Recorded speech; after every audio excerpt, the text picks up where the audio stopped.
Welcome sa episode 14. Tama ba? Oo nga. Ng lahat pwede. Ang number 1 podcast sa aming hood at soon number 1 podcast sa hood niya. Yes, pwede lahat. Pakilala tayo. Choy. Kuya Ken, Jap. Sai. Ayun. Maganda ituloy natin yung yung usapan natin nung episode 13. For sure kasi yun progressive kasi yung usapan. Wala si Ken doon, no? Yan, paano ako pa-orient nga ako kung kahit sum up lang. Ang napag-usapan kasi namin doon is yung does body count matter?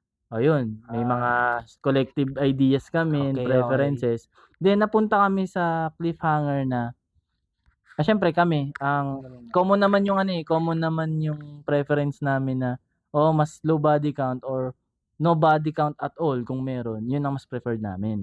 Tapos, para i-handle lang tama yung mga babaeng ganun, dapat mapunta sila sa high value na lalaki. Yung tipong valuable yung lalaki, yung maraming mapapasa sa kanya. Since itong babae na to, almost may innocence to eh. So hindi siya pwedeng masira kasi nga magiging siya alam mo yung fuck up na babae. Mga parang kumbaga mga lalaking mga experience wise gano'n, knowledgeable.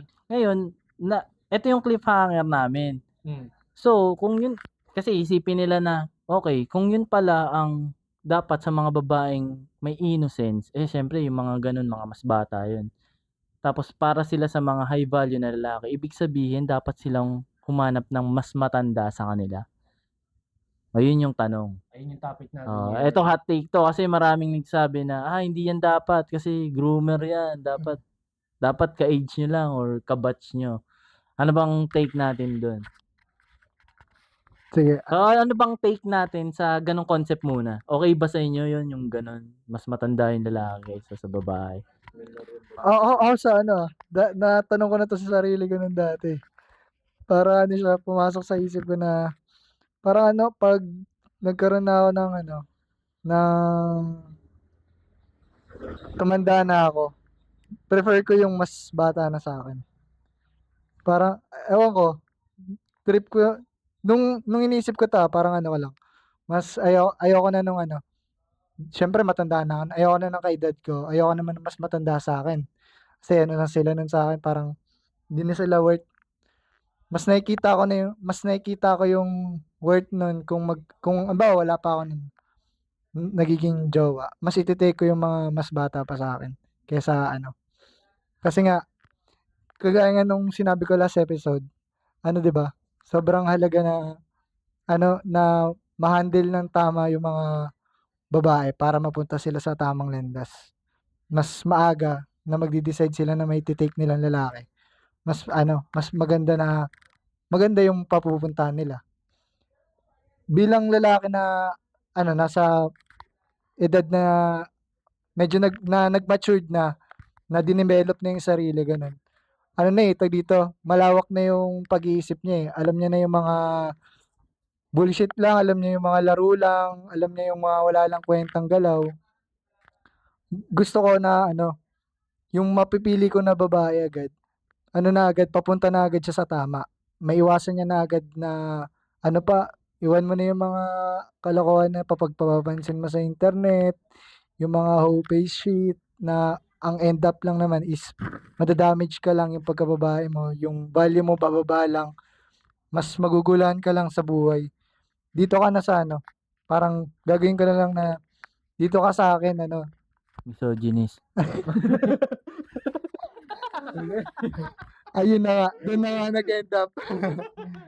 Na, yun nga. Kaya kung titingnan natin, marami kahit sobrang pangit sa mata na, huwag ka dyan pumatol sa matanda na yan, pangit, parang di natin nasisisi yung mga batang babae na pumapatol sa mga matatandang lalaki kasi nakikita nila yung growth doon, yung maturity na hinahanap nila, doon nila nakukuha yung tamang lalaki. Kasi tama na siya mag-isip eh, di na sila naglalaro eh, di na masasayang yung oras nila eh. Kaya pinapatos nila yung mga ganong setup na mas matanda yung lalaki. Siguro nagkakaroon na lang ng issue kung intention lang is nung babae, ano lang, perahan lang yung lalaki, ganun. Isipin mo ito yung basehan natin kapag yung babae, pinili niya yung matandang lalaki.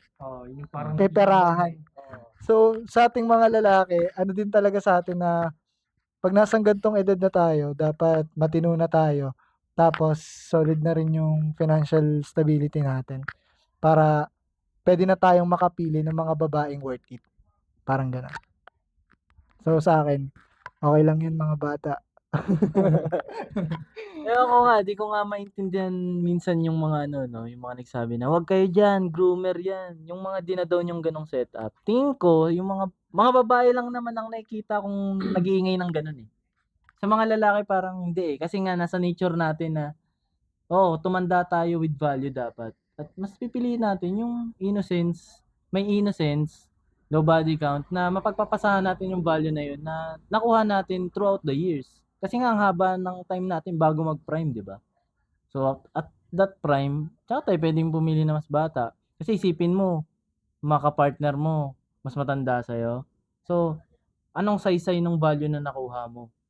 Kumbaga ano siya, eh, parang purpose siya, eh, 'di ba? Oo, nakuha mo na lahat ng mga puwedeng value mo 'pag tungtong mo ng prime, so what, 'di ba? Hindi ba napakagandang purpose bilang lalaki na ipasa yung value na yun sa mga babae or sa babaeng mapipili mo, which is ang fit dun is yung may innocence. Kasi sila yung freely pang nakakatanggap ng mga info at value, 'di ba? Tsaka 'pag matanda ako isipin mo ka-age ko yung ano ko, yung pipiliin ko. Ano yung itsura na nun, 'di ba? Sa itsura lang, sa itsura Oo. nun, 'di ba?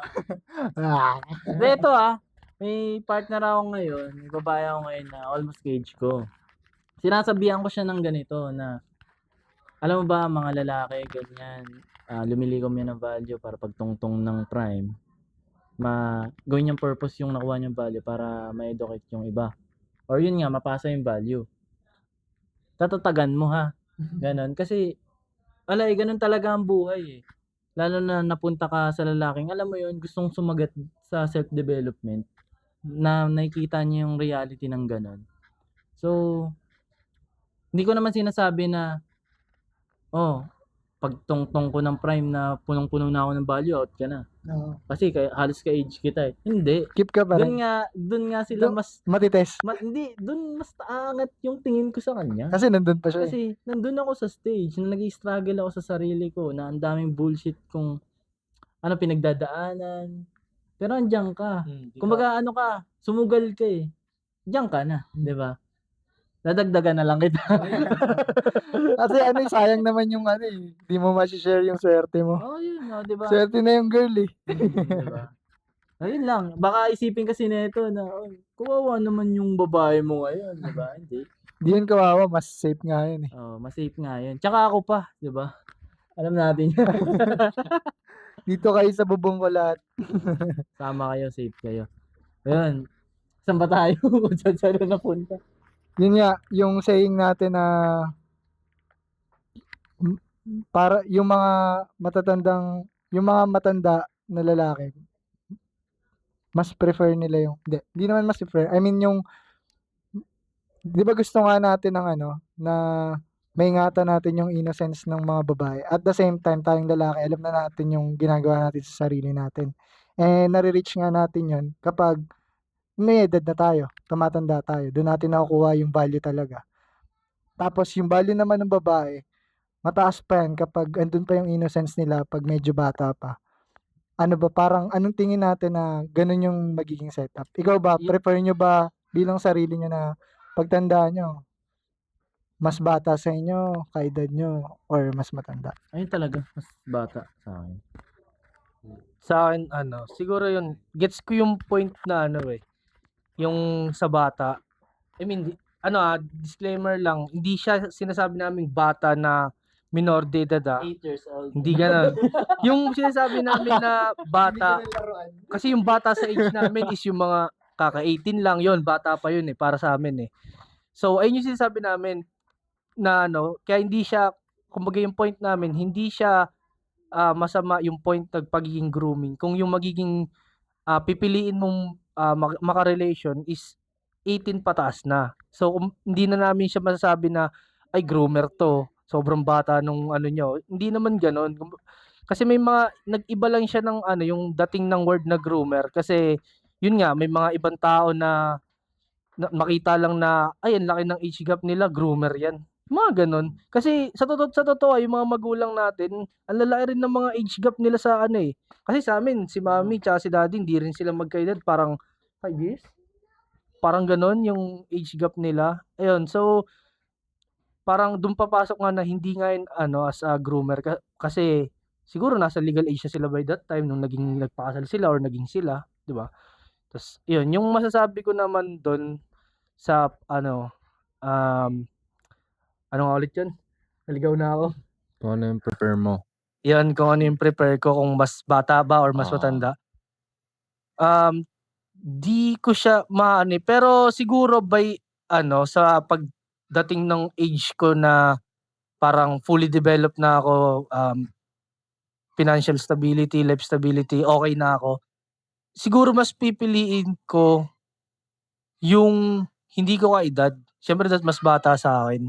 Kasi that time ano ka na, eh, tama ka tulad ng sinabi ni Kuya Jeff na parang mapagpapasahan mo ng mga knowledge, matuturuan mo. Kasi yung mga gano'ng ano, mga gano'ng age ng mga babae madali pa silang maano, eh, madali mo pang mabigyan sila ng influence pagdating sa mga bagay-bagay kasi hindi pa sila ano, kumbaga yung mga naiisip nila parang hindi pa gano'n kalawak yung knowledge nila and at the same time, nandun sila sa part na naggo-grow pa lang sila, learning, ayun. So, kung maga-guide mo sila at that time, mas magiging okey kasi meron din akong mga nakikita sa ano natin, sa panahon natin ngayon ng mga ibang bata na, yun nga yung mga kinakatakot ng mga magulang na, "Ay, wag kang sumama-sama diyan baka masira yung buhay mo." Kasi which is true.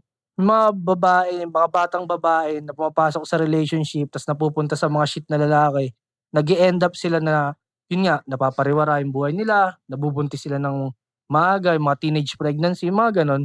So, talagang nagma-matter din na dapat yung lalaki is tsaka hindi ka lang ano, alam mo yung hindi ka lang yung lalaki na ano lang ako, happy-go-lucky lang ako na lalaki, wala akong plano sa buhay ko, kung ano Bentahin lang ko mangyari kita. sa araw, ito lang, gangster ako sa labas, gano'n lang. Kasi guys, tandaan niyo, sobrang Ganda laki pala ng sa nagiging story, oh. factor ng nating mga lalaki sa mga babae, lalo na sa influence. Kaya hindi dapat talaga na ano, eh, na parang 'pag halimbawa siyempre mga bata pa lang kayo, parang experiment pa lang yung love, parang gano'n. Hindi niyo dapat siya i-take as gano'n. I-take niyo siya as learning experience. Dapat i-respect niyo pa rin yung magiging partner niyo kasi at some point kahit maghiwalay kayo, mag-iiwan kayo ng something dun sa magiging partner niyo. So, dapat yung iiwan niyo na yun something good siya, hindi siya something bad. Kasi guys, sa totoo lang, may mga ganong ano, eh, ng instances sa relationship na nag-break na sila, sobrang lala ng ginawa nung lalaki or sobrang lala nung ginawa nung babae. Tapos akala nila okey na yun kasi nagka-anuhan na, eh, nagka-closure na, okey na yun. Pero hindi yun gano'n, may mga naiiwan pa rin yun dun na trauma or kung ano man na ginawa niyo. Kaya dapat ang iimpluwensiya niyo sa kanila is good. Hindi kayo mag-iimpluwensya ng mga kung ano-ano, imbis na dalhin niyo sila dun sa mas makakapagpasama sa kanila, dalhin niyo sila sa mas ikabubuti nila, ayun. Ayun yung take ko dun, guys.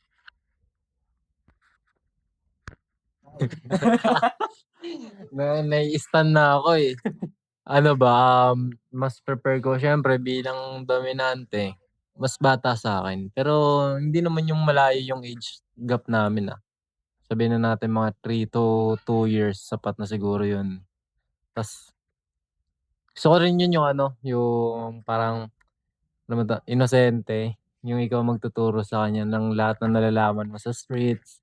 Ayun yung maganda dun, eh, yung siya nasa loob lang ng bahay ta's ikaw nandiyan sa labas Haslin ako, gengeng Hindi ako. hindi naman naslin, parang nandiyan ka sa labas, ine-enjoy mo buhay mo. Ta's bilang babae hindi ko naman sinasabi na dapat nasa loob lang ng bahay. Parang okey lang naman dun siya sa labas ay nasa loob ng bahay tapos ikaw nasa labas. Para dun kasi nabi-build yung pagiging inosente niya, eh, ta's kung ano-ano lang makikita niya sa internet ganyan-ganyan ta's tatanungin ka niya, "Ano bang meron dito? Ano ba 'to?" 'Di ba? Masarap masarap din kasi na sa pakiramdam na ano, eh, nashi-share mo kung ano yung mga natututunan mo sa labas, eh. Pero yung mga ayun nga katulad ng sabi ni Ya Kenneth na yung mga positive lang, yung mga magaganda lang, yung may kapupulutan naman ng ano, aral. Hindi puro negativities kung paano magbenta ng droga, hindi gano'n. Di, pero ano, totoo yun na yun nga, parang ang sarap sa pakiramdam na yung, naging girlfriend mo or napili mong partner that time is yung meron siyang natututunan sa'yo. Mm. Lalo na't kung life lesson or sobrang valuable nung bagay na yun. Kasi ano, kumbaga parang sa ano yan, mahalin tulad mo siya sa mentoring. Parang halimbawa, itong technique na 'to, tuturo ko 'to sa'yo. Ta's nung naano niya na parang, ay sobrang laking bagay pala nung tinuro na yun sa'kin. Kumbaga parang para sa'min, parang normal lang siya, pero in reality sobrang laking bagay niya pala talaga. Kumbaga life hacks, parang gano'n yung naturo mo sa'kin. Tsaka para sa'kin din kasi pagka gano'n, yung mga nashi-share mo yung mga values mo, yung mga learnings mo in life, tapos may natutunan sila dun, like parang ano na, "Uy, ang ganda nun, ngayon ko lang yun nalaman, may mga gano'n pala." Yun, share ko lang naman din. Kaya nga ano, kaya sobrang halaga nung security sa mga babae. At yung security na yun makukuha lang nila yun sa mga lalaking may value, sa mga mga lalaking man of value. Kasi kaya nilang mag-provide ng security. Yun nga, sinabi nga ni Ken na, itong mga lalaki na 'to hindi ka ipapahamak nito. So, madadala ka nito sa tamang way, sa tamang landas. Hindi ka na hindi ka na makakaranas ng ano, toxicity galing sa labas. Kasi eto, napapansin ko sa mga babae, yung ugali nila ano na yan, collective ano, ideas na yan galing sa labas, eh. Eh, sa labas alam naman natin na ano, mas maraming toxic sa labas, eh. Kaya sinasabi ko rin yan minsan sa ayun nga, sa girl ko na, since nandito ka naman, at sinasabi ko sa'yo yung mga way na gan'to, yung mga value na ganito, i-cut mo na yung mga ano, yung mga taong unnecessary. Yung mga alam mong hindi naman talaga nagbibigay ng value sa'yo, yung alam mong toxic lang talaga yung dala sa'yo.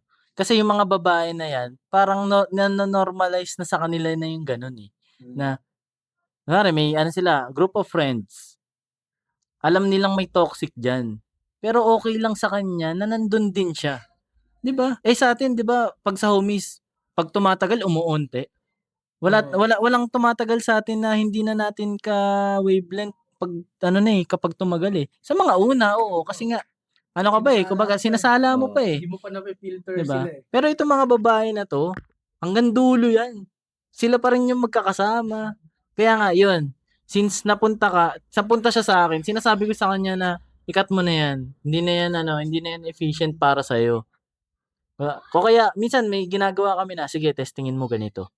Kapag ganito yung maging Yeah, response niya, okey pa 'yan. 'Pag ganito yung ginawa alam niya, mo na. alam mo na." 'Di ba? Kumbaga, turuan mo rin yung babae mo na paano bang gumalaw dito sa marahas na mundo na 'to, 'di ba? Kasi tayo as lalaki, ramdam na natin 'yan. Ang dami ngang snitch sa paligid. Nakikita na natin siya, ano, malawak, nakikita natin siya ng malinaw, eh. Oo, kumbaga, 'wag na 'yan. Minumulat lang natin siya sa mga babae. Siyempre may mga matitigas din na babae na, "Hindi, Try ko ano 'to, ba, kaya ko 'yan. ta-try ko 'to, kaya ko 'yan." 'Di ba? Oo, Halika naman, hindi naman sila ganyan. I can fix him, 'di ba? "Hindi, kaya ko 'to." Parang gano'n. Tropa lang yan, ay. Tapos 'yun, okey na-experience mo, ano nawala sa'yo? Ang daming nawala sa'yo. Time. Time mo, yung energy mo, o kung lalaki yan baka nga +1 ka na, 'di ba? Ma-+1-an ka sa body count mo. Ayun lang, 'di ba? Pero eto yung ano diyan, oo, sige, napapanood nila 'to. Oo, na-gets ko yan yung mga sinasabi niyo. So, paano ako makakakuha ng gano'ng lalaki? Kasi nga bata ako, eh. So, paano ko maspatan yun? Napapaligiran ako ng mga ka-batch ko, ng mga alam mo yun, kaedad ko lang. Yun yung mga nasa paligid ko, lalo na sa school. Yun lang yung mga nakakasama ko araw-araw. Kaya nga may mga ganitong podcast, eh. Kaya may mga ganitong content na napapanood mo sa internet, nagkakaroon ka ng ano, ng insight na, gano'n pala, 'di ba? Hindi naman sa sobrang seryosohin mo na yung buhay, siyempre bata ka pa, eh. Enjoyin pa rin dapat. Enjoyin mo pa rin. Naging Pero bata ka lang. yun nga yung sinasabi namin na malaking factor ang internet lalo na ngayong henerasyon na 'to. Kasi nga wala akong kilalang bata ngayon na hindi marunong mag-cellphone. Lahat 'yan. Ewan ko 5 years old, 8 years old, Phone, nag-cellphone na tablet 'yan. na. Oo, may phone, tablet na, 'di ba? Kaya nga malaki ang factor ng internet sa age ngayon, sa development ng isang tao, lalo na babae, napaka-fragile ng mga babae. So ano 'yan, kumbaga, 'wag muna kayong wag niyo munang isugal yung sarili niyo sa labas. Alam niyong masyadong dun, masyadong toxicated eh. Pwede niyong i-try lahat. Pwede niyo siyang explore lahat. Pero alamin niyo pa rin dapat yung kumbaga may limits pa rin dapat kayo. Kumbaga, sige gawin ko 'to, todo. Pero hanggang dito lang. Once na may ganito na, out na ako diyan. Kasi yung mga ganong stage ng buhay, ano yun, sobrang daming opportunities niyo dun na makukuha or matututunan. Basta i-enjoy niyo siya. Lahat ng bagay na gagawin niyo, i-enjoy niyo lang. Wag niyo siyang i-complicate, wag. Pero wag din naman kayo yung na sobra-sobra na kasi mamaya mawalan na kayo ng control eh. Dapat in control kayo lagi. Kahit saan kayo pumasok, okay lang. Kasi alam niyo naman sa sarili niyo kung tama pa ba yung ginagawa niyo or mali na eh. Ayun, basta wag kayong na sa sobra na, "Ay sige, sabi nila gawin ko daw 'to eh." Wag gano'n. Nasa inyo pa rin kung ite-take niyo 'yun or hindi. Ito para maka-spot ka ng lalaking tama at maspatan ka rin ng tamang lalaki. Ayusin mo yung mo, personality mo sa social media. Kung babae kang thirst trap, ito legit to Huwag ka na mag-expect. Wag kang mag-expect na makakadagit ka ng ganong lalaki. Ayusin mo. Kasi yan eh, kumbaga ako Entertainment lang naniniwala, kayo eh. Entertainment lang akala, kayo. akala ng mga tao na sa internet lang may algorithm. Ako naniniwala ako sa totoong buhay may algorithm. Kung ano yung siniset up mo sa sarili mo, yun yung na-attract mo eh. Parang siya, yun nga, dun din siya papasok eh, sa law of attraction. Yeah. Dun ko na-realize ko yung pagkasabi mo na, Pasok natin yun na-realize ko lang siya na yung algorithm nga, kasi sasabihin ko dapat yung algorithm kasi sa Facebook, kung ano yung mga ginagawa mo, yung feed sa'yo eh. Tapos na-realize ko bigla na, parang law of attraction din pala siya, ma-apply din pala siya dun. So kung ang ginagawa mo ngayon is nagkukulit ka lang, ang mamimit mo ring lalaki is yung mga nagkukulit lang din. Kasi ikaw magwo-work ba kayo nun kung ikaw ang gusto mo that time is yung parang playtime lang na relationship, yung partner na napili mo is na siya, okey na yung stability niya, parang willing na siya mag-settle sa'yo for good, yung mga gano'n. So paanong magiging nun, di talaga yun magwo-work una pa lang, 'di ba? Ano yun, parang Rico Blanco at Maris Racal? Ganun ba yun? Yun, mabalik. Ano nga ulit yung sinabi mo, Sai? Pasensya na, konting technical difficulties lang. Parang lang yan, pagmamahalang Rico Blanco at Maris Racal. Aray ko Napasok pa. Oo, matanda versus bata. Batang gusto pang magkulit kahit nasa tamang na. Oo. Sobrang secure na ng buhay mo. Yun lang, doon ka nagkamali. Pero totoo yun kasi parang connected din siya dun sa topic natin 'di ba? Parang makikita nga natin, wag nating i-take as kung sino yung mga taong involved dun. Kumbaga base natin sa kung anong standing nila that time. Na parang yun nga, yung isa stable na, knowledgeable. Kumbaga talagang na siya, fully developed as a man na siya. Talagang hanggang pa-retire na, ganun na yung niya. Tapos yung isa naman, yung babae naman is parang di ko alam kung ilang taon na siya pero siguro Parang ka-age natin. parang 20s gano'n. yun eh. Oo, Mid-20s 20s. ba or late? Parang Late. late 20s Hindi, na ba? oo. Yung mga gano'n. Siyempre, alam naman natin kahit naman di natin i-sugarcoat yung is yung mga gano'ng edad talaga is pa sila, out in the market, sobrang dami pa talaga nilang ginagawa.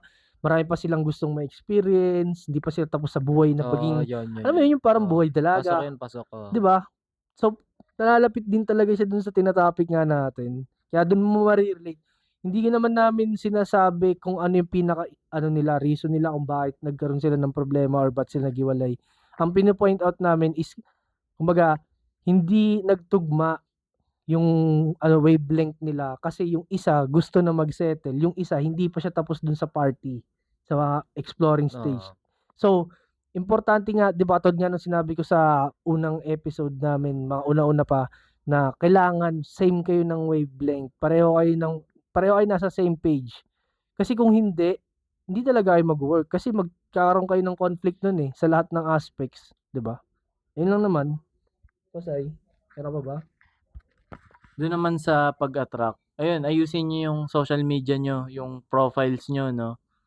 Kung gusto niyo ng mga ganong high caliber na lalaki, yung mga lalaki na yan, yun talaga yung mga gusto nila eh. Ano lang, for real lang Yun talaga yung mga hinahanap nila. Hindi sila indulge dyan sa mga thirst trap na yan. Kasi itong mga thirst trapper na to, Sila yung mga pang experience lang. Sila pwede, yun.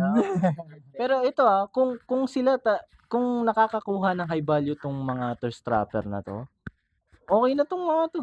Hindi na nila ginagawa yung mga yun eh. Kaya nga ginagawa nila yan kasi hindi pa sila makasettle down. Sinashow off pa sa market Kaya yung sarili. Kaya kahit itong high value na to nakikita niya, hindi niya papatusin yan kasi nga hindi yan yung gusto niya. Kaya ikaw, kung yun din yung gusto mong maambunan din ng value, ayusin mo rin yung image mo sa sa social media. Yan na talaga yung basihan ngayon. Hindi natin Oo. di na natin maiiwasan maiwasan yan. Kasama na yan.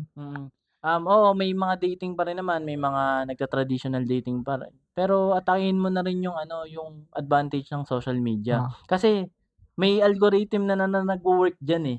So, i-ride mo lang 'yon, 'di ba? Ayusin mo yung profile picture mo, ayusin mo yung feed ng IG mo. Tsaka Ayan na. personality mo yung pinapakita mo na dun. Yeah, Paano ka tama. So, kung paano ka namin nakikita sa Socmed. So, ganun ayun na. Alam Kaya mo. nagiging factor na rin yung social media pagdating sa Ano ba daw? Ano ba daw kasi yung dapat ipo-post nakikita doon? natin sa sa kanila. Oo, i-post Socmed. mo na nagluluto ka. Naghuhugas ng pinggan. Hindi, ganun. Ay, eto.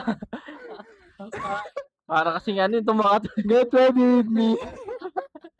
Hindi, pwede na naghugas ng Hindi, yung lang, kumbaga, yung Joke lang. simpleness lang ng life nyo, kung ano ba talaga yung ginagawa nyo. Yung siguro, portrait, tamang picture lang. Tamang pa-cute lang. Cute lang. Hindi na yung puta, nakahiga ka, nakadapa ka sa kama, tapos nakaipit pa yung cleavage mo, di ba?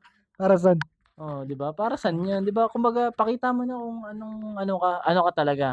Kasi ako din naniniwala na hindi lahat ng nagto-thirst trap sa internet is yun talaga sila. Kumbaga ano lang sila na-hype lang din yung mga Kumbaga, yan. kumbaga nilalaro rin nila. Merong mga naglalaro lang talaga sa internet. Oo. Kumbaga, ano lang sila, meron silang satisfaction na pag nakikita nila na ang daming kumakagat sa kanila, parang sila, natutuwa sila sa ganung bagay. Tsaka parang napansin ko rin kasi sa internet, yung iba dyan mostly, yung mga nagte-thirst trap, yung iba dyan, mga alter ego nila yun eh. Like, ay sige, ganito nga yung character ko sa Socmed na wild and pero sa personal, parang lang siya, nerd and parang ganun. Kasi, di ko alam kung saan siya nag-umpisa, pero may mga ganun talagang instances na super powerful sa internet, talagang keyboard warrior, pero in real life makikita mo, laging kasama sa mga ganap ng parish, mga ganun. Kasi di ko naman dinidiscourage yung may mga ganun wala namang problema doon. Kung ayun yung trip nyo sa internet, go lang doon. Pero kasi kung ganun yung pinapakita nyo sa internet, tas hindi ganun yung kung ano kayo sa in real life, tapos ang hinahanap yung lalaki is yung para katulad nyo din, hindi nyo yun mahanap. Ang mahanap nyo rin kung ano yung nandun sa internet na identity mo. Ganun din yung mga katugma mo doon, di ba? Dumating din ako sa point niya na ginagamit ko yung internet para lang mag-alter ego. Pero nung tumagal ako, hindi siya sustainable. Hirap na yung Ang hirap. Kaya may point, lalo na ngayon ako, yung mga nakakita ng sanay kasi social media yung ko. babae sana Kung ano man yung Hindi harsh pa na minsan na nakikita nyo sa social media ko, yun kasi talaga ako sa totoong buhay. Dati kasi ang ginagawa ko, filtered talaga. Active ako sa church 'di ba? Pero pag-uwi ko, babalik ako sa dati ko na gago-gago Since nagde-develop din naman ako, nandun ako sa stage niya up until now, syempre mahaba pa. Babalik ka pa ba? Mas okay hindi na. Ayaw na. Oo, magiging support na ulit ako. Pero yun lang eh, no, kung ano kayo sa totoo talaga, yun na yung sa social media. Mas magaan talaga kung ano yung gusto mo i-share diyan. Si Sai, kahit ano i-share niya, ganun siya eh, 'di ba? Hindi ako ganun, kung makikita Awit niyo sa'yo, yung Lodi. Facebook ko, malibog ako, pero hindi ako ganun sa totoong buhay. Asus. Ano lang 'to, masiyahing tao. Ayun, masaya siya sa mga babae kasi Hindi, sa mga sinishare ko lang. post ka nga ng picture mo nakabikini. Hindi ko ila-like yan, hindi ko pupusuan. Yun lang, hindi kasi siya hindi siya sustainable in the long run. Ngayon, sabihin na natin yan, thirst trapper ka tapos hindi ka naman talaga ganun. Tapos nakadagit ka ng thirsty na lalaki. Sabihin na natin naging kayo. Iba yung energy ng lalaking yun. May pagka-psycho yun. Kaya mo ba? Gigil yun 'Di ba? siya. Gigil yun. Mukhang gigil ka Mm. rin sa internet eh. 'Di ba? Sasabihin mo na hindi ka ganun. Mag-e-end up yan na ipapahiya niya yung lalaki sa Facebook eh. Mga ganun. Doon nga papasok yung mga conflict. Oo. Kaya kung ano, in the first place, kung ano talaga yung end goal mo, simulan mo na rin eh.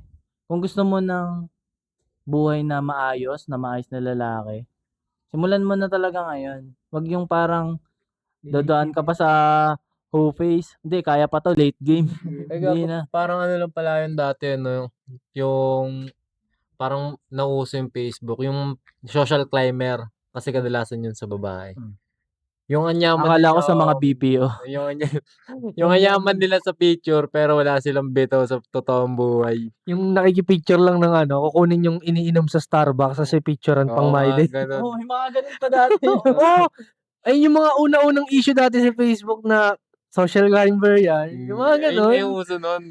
Na punta ng Starbucks, magma-my day lang kasi pero naka-CR lang talaga, tas out na. Para lang makita na, ay, Starbucks gaming to lagi, Oddlaps, mga ganun. Tsaka yung yung mga yung mga basher sa internet, in real life, di mo sila mararamdaman talaga. Madalas yan, nasa internet lang yan. Mga keyboard warrior. Pero pag hinarap mo sa harap ko, walang tira. Hindi makapagsalita. Hindi makapagsalita yan. Walang value yan na makukuha. Ewan ko kaya nga may mga may mga palabiruan diyan sa internet na sus, kaya nakikibash ka para makahakot ka eh. 'Di ba? Pag sa totoong buhay, hindi ka talaga makakahakot kasi wala ka naman tira eh, 'di Tsaka ba? hindi mo naman kasi kayang sabihin yun eh. 'Di ba? Ayun, babalik lang din ako na kung ano ka sa totoong buhay, bato mo na sa internet. Oo. Hindi yun para lang makakuha ka ng above dyan, mga chika babes. Hindi lang yung kung ano ka sa buhay mo na kunwari wala ka lang, pero kung gusto mo makakuha ng lalaki, siyempre lalagyan mo lang ng onting dating. Yung onting lang, ayos-ayos sa sarili, ganyan. Kasi siyempre Na-appreciate nga nila yun eh. pero wag yung ayaw namin nung nagme-makeup ng makapal eh. Ayaw nga namin na mapula yung pisngi eh. Oo. Yung sakto lang, cute lang. Kasi nga hindi ka naman Ano pa rin kami, totoong doon pa buhay. rin kami sa natural. Natural lang. Nakakaano lang kapag yung mga babae nagte-thirst trap. Siyempre ma-attract nila doon yung mga lang din, Thirsty na lalaki. thirsty na lalaki. Kumbaga, tapos siyempre ma-attract nila yon, tapos nagustuhan nila, tapos mag-e-end up magiging sila. Tapos ngayon magtataka sila, bakit ginaganon sila ng mga lalaki? Na parang wala lang mangyayari yung relationship nila, walang patutunguhan, tapos maloloko pa sila. At the first place, ano ba yung ginawa mo sa sarili mo para mapunta sila sa'yo? Paano mo sila nakuha? Binaba mo yung sarili mo. So, mababa lang din yung itatrato sa'yo. Kasi, binaba mo na 'di ba? Ang dali lang isipin eh. 'Di ba sobrang logic lang. Pero napaka hindi nila magets talaga. Galit pa sila niyan. Oo. Hindi namin to sinasabi para talaga, ito yan, sundin mo to. Siyempre nasa iyo pa rin naman, buhay mo yan. Pero bilang lalaki na nagda-dive kami sa kakaibang buhay talaga, yung kami, hindi kami maano sa norm eh. Mas nakikita kasi namin yung Other side. yung other side na ba't ganyan yung mga galawan ng mga lalaki. 'Di ba? Bakit yung mga babae na alam mo yun, independent woman dati at tapos napunta sila sa gantong age, wala silang mahahanap na maayos na lalaki. Kasi ewan ko, nakikita kasi namin nagda-dive kami sa gantong environment tsaka game. nasa iyo pa rin naman kung ite-take mo 'to as ano, 'di ba, as lesson, 'di ba, or other perspective lang. Pero eto yung sure, Tama time lang. will tell. Oo. Time will tell talaga, 'di ba? Okey lang, sige palagpasin mo 'to, yung mga ganitong pagkakataon. Sige, kita-kita tayo 'pag 30 years old ka na. Oo. Tingnan natin kung nasaan ka ngayon. Oo. Pero yun nga, lahat puwede, eh, nandito kami para mag-put naman ng value kahit Oo. papaano 'no. Hindi lang puro Basta nalatag namin basta latag namin, nasa inyo 'yan. kung ano madadampot. Sa inyo na, may matututunan kayo o wala or may inis kayo o ano, mga gano'n. Mm. Eto na lang siguro, para lang pang-ano na lang, huling ano ko na lang din, huling take ko. Ano, traditional ano life, aralin niyo yung traditional ano, traditional na galaw ng mga babae. Nandun talaga yung ano, yung foundation ng game para maging ano kayo, nandun yung foundation ng game ng mga babae para Hindi makakuha sila ng sulit na lalaki. masaganang relationship na sobrang sustainable hanggang huli. Tingnan niyo na lang yung mga grandparents niyo. Ayun, sila yung ano, 'Di ba sobrang niro-romanticize natin yung mga matatanda na sila pa din. Tapos ang saya nila tingnan. Isipin niyo yung mga pinagdaanan nila, paano sila nag-end up dun. Paano sila nakarating sa ganitong level? yan pa yung may mga storya dati na, ayan yung lolo ko, ano, babaero Di yan. ba? Pero Solid. nandyan yan. Tingnan mo yung lola Diyan mo. pala sila. Tingnan mo Lola yung mo naman, mahal na mahal. masaya ba siya, 'di ba? Hindi naman siya nag-toy strap nun. Di naman kailangan pala. Pa yun, nakakasaya. Di ba? Yun lang. Ka sa ano, telegrama. Hindi naman ibig sabihin na mag-ano ka dyan, mag-dress ka dyan. Hindi. Hindi Yung naman. ano lang, yung values lang na binabato nila nun, kung ano yung galaw nila. Kasi wala naman talaga nagbago eh. Tao lang naman yung nagbago eh. Pero yung algorithm ng society and Ganun pa universe, rin. ganun pa rin. Kung titignan. Kaya nga, mas nagiging successful yung alam mong sobrang rational mag-isip. Napaka-traditional mag-isip. Sila yung talagang nakakatagos eh. 'Di ba? Kaya kung kayo, girls, gusto niyo rin magkaroon ng masaganang relationship, aralin niyo yung traditional way. Walang ano doon, hindi baduy yun. Baka sabihin na naman nito, "Di, ayoko niyan kasi mga girls ngayon, petty-petty na eh." Stop niyo yung feminism ay. Ibang ano yan ibang Joke. topic yun. Pero kaya nga namin sinasabi namin sa inyo 'to, ladies. Siyempre nagke-care kami sa inyo eh. Love na love namin kayo eh.